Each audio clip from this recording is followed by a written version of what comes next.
سونے اور چاندی کے زیر استعمال زیور پر بھی زکات ہے کہ آپ نے سارا سال چوڑیاں پہنی تو آپ یہ کہیں چونکہ یہ میں پہنتی رہی اس لیے اس پہ زکات نہیں، اس پر بھی زکات ہے، اور اس کی دلیل یہ حدیث ہے۔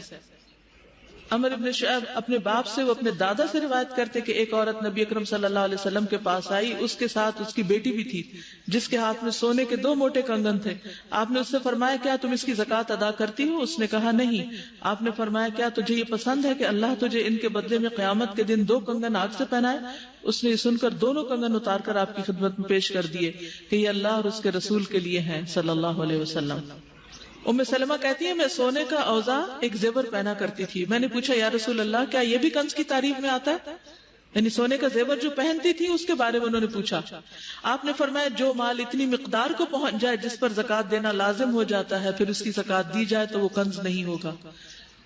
تو اس میں حضرت اسماء والی حدیث بھی رکھیے سامنے اور حضرت ام سلمہ والی کہ پہنا ہوا زیور ہے اگر نصاب کی حد کو پہنچ گیا 7.5 تولے سونا یا 52.5 تولے چاندی تو زکات ہوگی، اگر اس سے کم ہے پہنے یا نہ پہنے تو پھر زکات نہیں ہے۔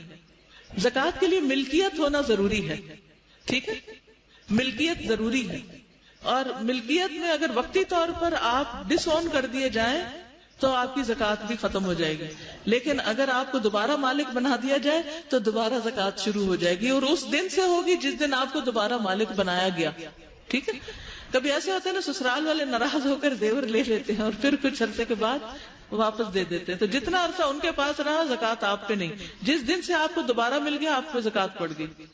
زکات ہجری کیلنڈر کے اعتبار سے دی جائے گی، اہم نقطہ یہ یاد رکھنے کا ہے۔ مثلا آپ یکم رمضان کو زکات دیتے ہیں تو ہر سال یکم رمضان کے دن زیور کی قیمت معلوم کیجئے، یہ نہیں ایک ہفتے بعد دے رہے اور قیمت کم ہوگی، نہیں، آپ کو یکم رمضان ہی کی قیمت کے مطابق زکات دینی ہوگی، لیکن یہ نہیں کہ زکات کا مہینہ کوئی الگ مقرر ہے۔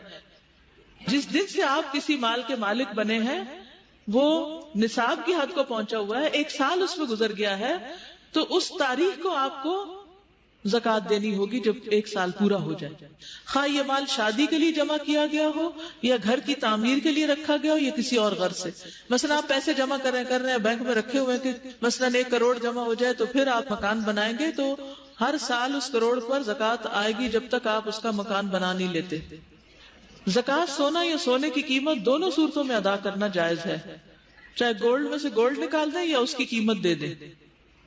سونے کی قیمت کا اندازہ موجودہ بھاؤ کے مطابق لگا کر زکات دینی چاہیے، نہیں مثلا 1 سال پہلے آپ نے 40,000 تولہ کے حساب سے زیور خریدا، جب سال گزرا تو وہ 60,000 کا ہو گیا، اب زکات کس حساب سے دینی ہوگی؟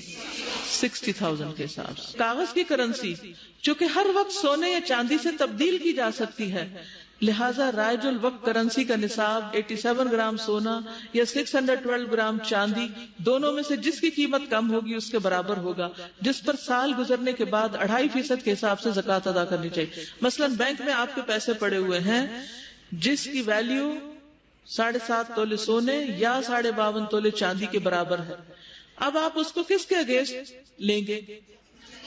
چاندی آج کل سستی ہے تو چاندی کے اگینسٹ جس کی قیمت کم ہوگی۔ نصاب سے کم سونا، نصاب سے کم چاندی کو ملا کر زکات ادا کرنا، یعنی 2 چیزوں کو ملا کر زکات ادا کرنا سنت سے ثابت نہیں۔ یعنی مثلا آپ کے پاس 7.5 تولے کی بجائے صرف 7 تولے زیور ہے، کیا زکات ہے؟ نہیں۔ اچھا، اب آدھا تولہ کم ہے، زکات نہیں، لیکن آپ کے پاس کچھ چاندی کی انگوٹھیاں ہیں جن کی قیمت آدھے تولے کے برابر بنتی ہے، تو کیا آپ اس 7 کو 7.5 بنانے کے لیے چاندی ڈال کے زکات دیں گے؟ شاباش، صحیح سمجھا، نہیں، کیونکہ الگ الگ نصاب ہے ہر ایک کا۔ دیکھیے 3 سچویشنز ہیں، آپ کے پاس سونا ہے اور روپیہ ہے، چاندی کوئی نہیں، جو اکثر عام طور پہ نہیں ہوتی۔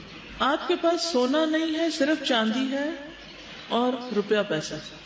آپ کے پاس سونا اور چاندی ہے، روپیہ پیسہ نہیں ہے، تو یہ ساری صورتیں مختلف ہو جائیں گی۔ اب مجھے یہ بتائیے کہ اگر آپ کے پاس سونا ہے اور وہ 7.5 تولے ہے تو اسٹریٹ فارورڈ حساب ہے، نصاب کے مطابق آپ زکات دے دیں گے۔ اگر آپ کے پاس سونا بھی ہے اور مزید پیسے بھی ہیں تو پھر کیا کریں گے؟ ان کو بھی سونے کے بھاؤ پر لے آئیں گے، یعنی اس کا بھی سونا بنا لیں گے ایک طرح سے. یا کیا کریں گے، سونے کی قیمت نکال کے، ٹھیک ہے، اگر 50,000 پر تولہ قیمت ہے تو 7 تولے کی کتنی ہوگی، اور 7.5 تولے کی کتنی ہوگی، 3.25 لاکھ، ٹھیک ہے. اور 25,000 روپے آپ کے پاس پڑے ہوئے ہیں تو آپ وہ بھی اس میں ایڈ کر لیں گے تو کتنے ہو جائیں گے کل قابل زکوٰۃ قیمت 4 لاکھ ہو جائے گی. سمجھ آ گئی. دوسری صورت، سونا کوئی نہیں، چاندی ہے. چاندی آپ کے پاس 52.5 تولے ہے، مثلا 720 روپے تولہ ہے، تو 52.5 تولے کی قیمت 37,800 بنتی، ٹھیک ہے، 37,800. اور اس کے علاوہ آپ کے پاس 40,000 بینک میں ویسے بھی رکھا ہوا ہے. اب آپ دونوں کو کیا کریں گے، ملائیں گے، اور پھر اس کے اوپر کتنے % زکوٰۃ دیں گے، 2.5 یا 40واں حصہ، یعنی 40th پارٹ آف اٹ. ٹھیک. اچھا، اب ایک اور صورت یہ ہے، 7 تولے سونا ہے، 52.5 تولے چاندی ہے، اور روپیہ پیسہ ہے. اب کیا کریں گے، 7.5 تولے کو چاندی کے ساتھ جمع نہیں کریں گے، شاباش، اور چاندی کی قیمت لگا کے اور باقی کرنسی اس کے اندر ایڈ کر لیں گے اور 2.5 کے حساب سے زکوٰۃ نکال لیں گے. آپ کے پاس چاندی کوئی نہیں، سونا ہے 7 تولے، اور اس کے علاوہ آپ کے پاس کچھ کرنسی ہے جو مل کے 10 تولے کے برابر بن جاتی ہے سب کچھ. تو اب کیا کریں گے، سونے کی قیمت نکال لیں گے، اس کرنسی کی قیمت دونوں کو جمع کر لیں گے، اور ان کے اوپر کتنے %، 2.5% زکوٰۃ نکال لیں گے. ٹھیک ہے، اب سمجھ آ گئی. ان کا سوال ہے 2 تولے سونا ہے، 2 لاکھ روپے ہے، زکوٰۃ آئے گی کہ نہیں آئے گی؟ آئے گی. کیوں آئے گی؟